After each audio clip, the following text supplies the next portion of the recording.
It has come to my attention recently that people think I do a lot. I get a lot of, oh my god, I can't believe you do so much, and like, how do you do it all, and blah blah blah.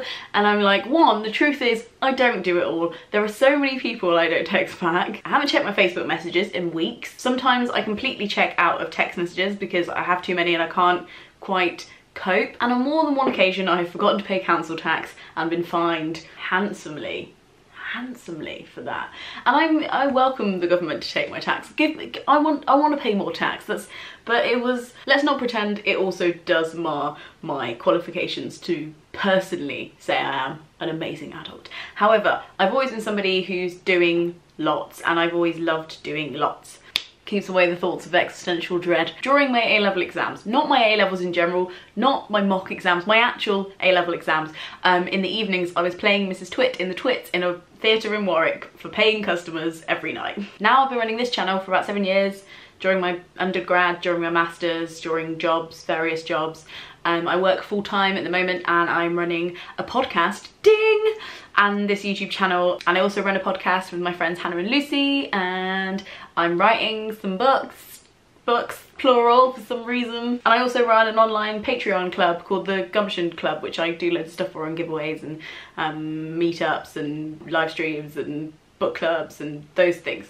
So if you don't want to do a lot, I think a lot of people have this shame when they talk to me like, I wish I did more, and I'm like, did you want to do more? Because you could. It's mean-feeling me to have a disbelief that people who don't do more just could do more, because some people genuinely have boundaries and that's totally fine. In fact, if you have too many boundaries, if you could share one with me, that would be great. There's a boundary deficit over here.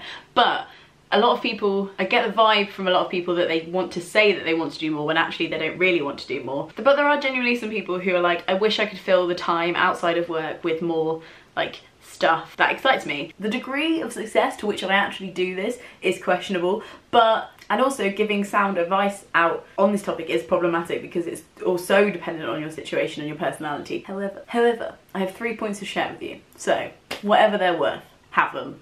The first thing on the list is know why you're doing it. Why have a side hustle? The most important thing to know within yourself, even if you can't articulate it, even if it doesn't have words, even if it changes every day, knowing why you do stuff outside of your main thing. Most people have a main thing, whether that's caring for somebody else, studying to learn something, or turning up somewhere and doing a specific task so people pay you, otherwise known as a job. It's completely acceptable to be somebody who goes to their job and comes home and chills. The reason I like having other stuff, I think it started at school because I never felt like I could really be myself at school or like act out what I really believed about the world in the school environment. So I spent a lot of time outside of that pushing the boundaries. But as I got older I realised that it was always going to be that way. It was very likely that I was always going to have a job that wouldn't quite be what I wanted or give me the creative freedom to make something that I wanted to make. To a certain extent I think that's true, and also to a certain extent I think that most people will end up in those situations, and there's nothing wrong with that. But cultivating the ability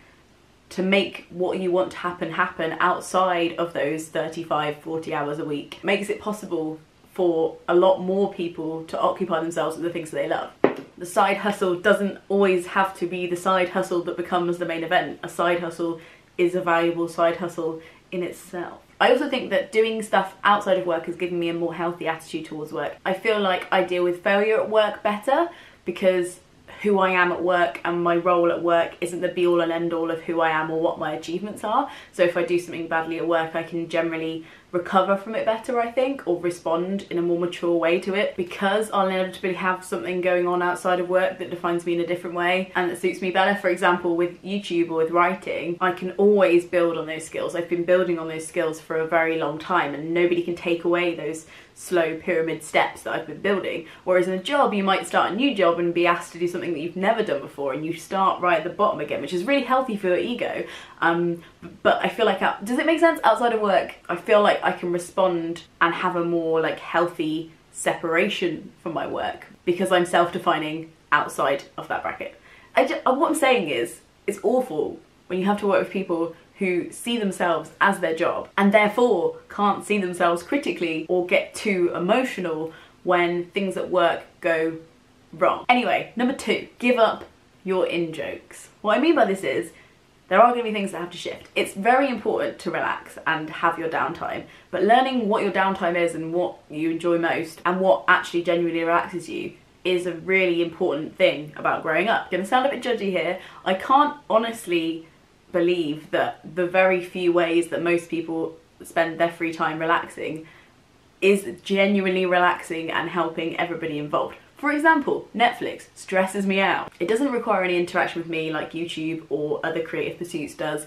It takes a lot of time investment to get anywhere or get attached to any characters, and I never feel like I'm on top of it. There's literally a never-ending stream of Netflix jargon and in-jokes to get. And eventually I realised that I wanted to get my own jokes, and I stopped feeling like I should ever get around to watching Game of Thrones. If you want to do that, then that's great, but Orange is the New Black, House of Cards, all these things that, yeah, sound amazing, but what sounds more amazing is me getting to write, or me getting to read authors that I really enjoy and getting inspiration from them and then getting to write. That sounds more enjoyable to me. So I don't have a Netflix subscription, and when people tell me to watch stuff on Netflix, I have to really, really believe them. The point isn't me attacking Netflix. The point is there are certain levels of, like, I think, like, cultural references that you're supposed to get, and you have to acknowledge how much time per week you put into getting those cultural references, or essentially knowing what people are talking about. At the moment, I'm prioritising trying to keep up with what's happening in Parliament, even though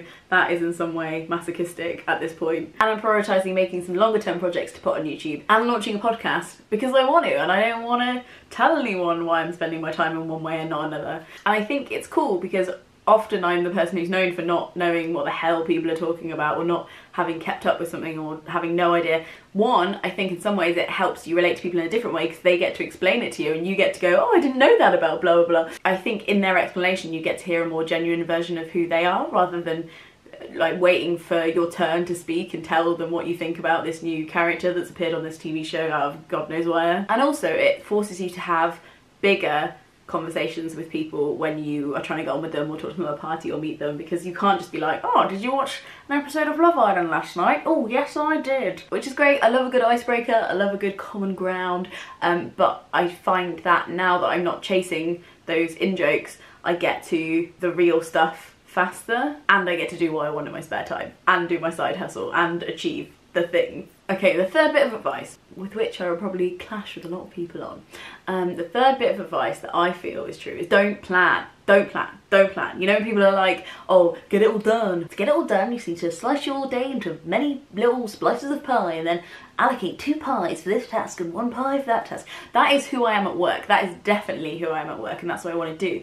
What you are having outside of work, outside of this obligation, whether however fun it is an affair. You're having an affair with your work. You're having a cheeky little bit on the side, something you shouldn't really be achieving or doing, and that's how I've got to be doing the things that I'm still doing and sustained it, is because it feels naughty, it feels rude, it feels like I shouldn't have taken on that project, but I'm gonna, and I'm gonna, you know, cheat on life with it. Elizabeth Gilbert talks about having an affair with her writing and having a naughty, like booking herself a naughty weekend away with her book. And like, I did a project where I did a video every day in Lent, 40 videos if you haven't seen them, and for that I got that done with a full-time job and with lots of other stuff going on, because I shouldn't have been able to achieve, I shouldn't have been able to do it. Like, it was a little bit like, oh, could I, is this gonna work? And again, we're getting into the sides of my personality that definitely swing into the negative, but when people go, you need to slow down, or you're cramming too much in, or blah, blah, blah, that is crack for my subconscious. I'm like, oh yeah, too much, hey? It's silly, and you should always know your boundaries and not go too far, but at the same time, it's kind of fun to be like, oh, should have been doing this thing tonight, but instead I'm gonna write a poem. Beware of filling your diary with no spontaneous time at all. If you love what you're doing, you will have in your head what you need to get done next anyway, and you won't need to put it into this Trunchbull style timetable. I guess a lot of it is knowing yourself and how your personality reacts to things, but that's how I got a lot of my university work done, was because I'd always know which module was most urgent and cheat on it with another module. I'd be like, ah, I see you tomorrow's deadline and I raise you my dissertation that's due in 3 years. I hope that was helpful. I know that loads of you do stuff in your spare time too, so if you do, let me know your tips on how to sustain a side hustle. I recently released the first episode of my podcast, I'm Not Being Funny But, and it only went to 33 in the UK chart, and it was above Russell Brand for a very long time, and it was on the front of News and Noteworthy, and I was like, ah! So thank you everybody who listened to that. If you're interested in podcasts, I will leave the links below. And even if you aren't interested in podcasts, pull your finger out your ass. You can do a lot. Again, okay, here's the thing. I listen to a lot of podcasts and I listen to a lot of audiobooks, and that's a really great way to get characters and information and experiences and learn about the world without having to sit in front of a screen, because you can do it when you're walking places, or you know, getting some fresh air, or going to work, and or cleaning the house, doing some cooking. Like, highly recommend that is the kind of, if you want to get an in-joke, get those kind of in-jokes. Because also I find that I really prefer people that I click with when I'm like, have you listened to Witch Please, the podcast? And they're like, yes. I always feel like we're just desperately trying to find common ground with people. Seeing the person and they're being like, quick, what kind of common ground can I find with them? But I also think it's helpful to have in mind the kind of common ground you'd like to meet somebody at. For me, mine are political poetry, an interest in the Enneagram scale, people who get keeping up appearances jokes or Monica the Glen jokes, love it. People who like puns, them's my people. Cheers for watching, mate. Very nice of you, very nice of you. I'll see you. I'm gonna frog snog out. I'm gonna... Alright. I can't focus on what needs to get done. I'm on notice, open digital run. You think I'm tepid, but I'm misdiagnosed. Cause I'm a stalker, I seen all of your posts. And I'm just tryna play it cool.